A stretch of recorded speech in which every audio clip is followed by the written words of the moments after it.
Hello, everyone. Welcome to the Eclectic Experience. This is Shy Roslyn, and I'm back with another helpful tips for your doctor's visit. You'd be surprised.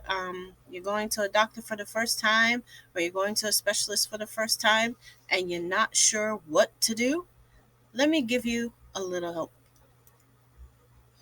Now, before we go any further, the following presentation is not medical advice. Please seek medical care if you're experiencing any unusual symptoms. Okay, so it's your first visit. You've moved to a new town. You have to see a new doctor. You have to go through all the rigmarole, and it's your first visit. So here's a few helpful hints. Bring a photo ID. At least here in the United States, some doctors' offices they need you to bring a photo ID because they want to make sure that it matches your insurance card. So bring a photo ID, your insurance card or cards. If possible, a lot of doctors' offices now are able to give you their intake forms. They're called intake forms. You can actually complete them online, and the doctor's office will be able to pick them up online and begin your chart. So it's a little less paper and the theory is a little less waiting. You may still have to fill out a few things when you get to the doctor's office. They still may need your actual signature for a few things. So arrive about 15 to 20 minutes before your appointment, just in case.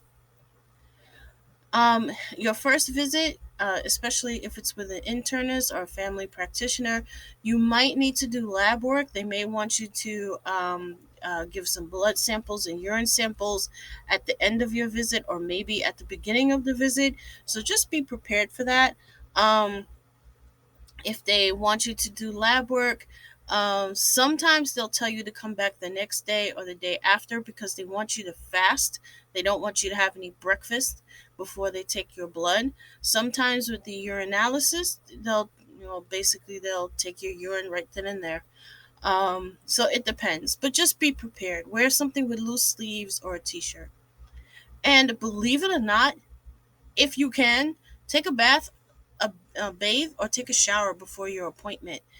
You'll be surprised how grateful the medical staff would be when you come in there clean and smelling fresh.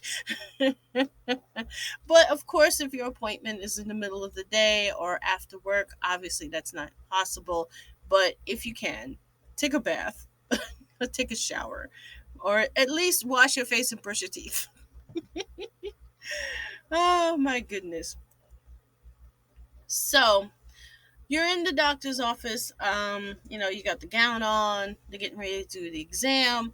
Here's how it usually goes. First thing, they're going to ask you, why are you here today? And you tell them why you're there. So you're going to tell the provider why you're there. Whether it was a referral from another doctor, or maybe your primary care doctor saw something that was unusual. So you basically let them know why you're there. Then the doctor or the provider is going to ask you to describe your symptoms in your own words. Sometimes they have on the referral they may say um, pain and nausea from blah blah blah or whatever, but usually they want to hear in your own words about your symptoms. Like, when did they start? How long has it been? How long have your symptoms lasted? Does anything over the counter medicine maybe or some light exercise, does anything relieve whatever discomfort or issue that you're going through? Those are very important. So make sure that you're as detailed as possible when you're describing your symptoms to the practitioner or the doctor. Then, and this usually comes up when you do the forms, the intake forms, they will ask for your family history. So if your mother, father, grandparent, sibling has any kind of major medical issue, diabetes, heart disease, hypertension, cancer. Um, it's very important if you know that you let the practitioner or the provider know, because it can be helpful. There are some diseases, unfortunately, that can be hereditary. So if you know your family history, and you know that your mom may have had hypertension, or your dad, even if it's like Alzheimer's or dementia, that's something that you should definitely mention when asked about your family history. Now you've had the exam.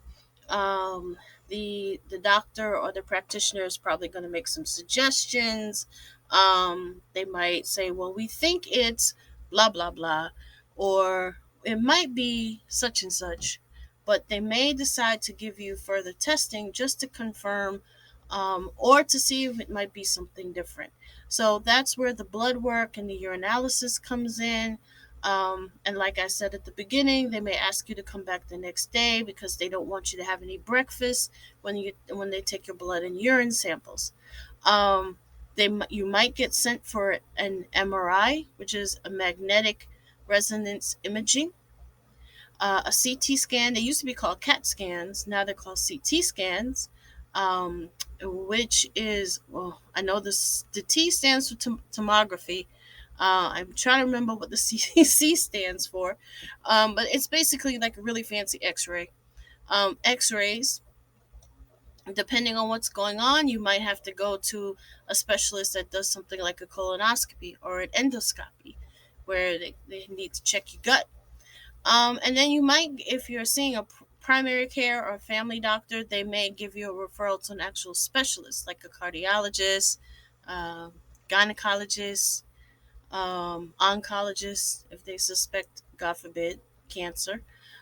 So these are things to, prepare yourself for. Your first visit might not be your last visit. And then, as I mentioned before, with you dealing with insurance, be your own advocate. Ask questions, ask questions, ask questions. There's no such thing as a dumb question. Ask questions. Make sure you're comfortable with what is prescribed for you. If you're not sure, just, that's the other thing. You have to let the practitioner know what medications you're taking. So, in case they want to prescribe something, they want to make sure that it's something that, whatever medicine they give you, doesn't conflict with anything that you're already taking. So that's very, very important. And that's also usually on the intake form. So make sure you fill that part out, and the dosage. If you're not sure about, if you can't remember the dose that you take, definitely put down the pharmacy information. Definitely put down the name of the medicines that you're taking. If you and as a matter of fact, I'm going to throw this in. Bring your medication bottles with you to the visit, so that the practitioner can actually see what's been prescribed for you, and then they have everything they need, the dosage, the pharmacy name, and all that good stuff. um, Make sure you keep up with your follow-up appointments as best you can. I know sometimes life happens and you may have to reschedule, but try and keep up with your follow-up appointments. Especially if they decide to give you a medication for like a month or so, they're going to want to see how you're doing. So if they say come back in a month, go back in a month, and let the practitioner know, how you're doing. And most importantly, don't panic. Don't panic until you have to. But no, seriously, don't panic. Take a deep breath. Go step by step with everything. And yeah, it can be scary, especially if you're going through something that you've never gone through before. If you're having something that is unusual, and you know your body, and you know, like, hey, this my tummy feels funny, and it's been feeling funny for too long, or my eyes are kind of blurry and they've never been blurry before, something like that. Even for the dentist, like, oh, this tooth never hurt before, now it's hurting me. Don't panic, but know your body, be in touch with your body, um and understand that, you know most for the most part, Your providers and practitioners are there to help you be as healthy as possible. And in most cases, if you follow the instructions and you keep up with what you're supposed to keep up with, usually you'll be okay. Sometimes you have to dig a little deeper to figure out what's going on, but for the most part, it should work out. So, I appreciate everyone watching. If you have questions or comments, please put them in the comments below. Likes are always free and appreciated. Subscribers are definitely appreciated. I appreciate all of you. And I see I have some new ones. So thank you, thank you, thank you. I am not monetized yet, but if you are so inclined to support the channel, my Cash App is right there. Well, you can't see what I'm pointing at, but uh, my Cash App is in my title box on every screen. So, with that being said, I hope everyone has a wonderful weekend ahead, and I will see you all hopefully Saturday for Bead and Chat. Have a good night.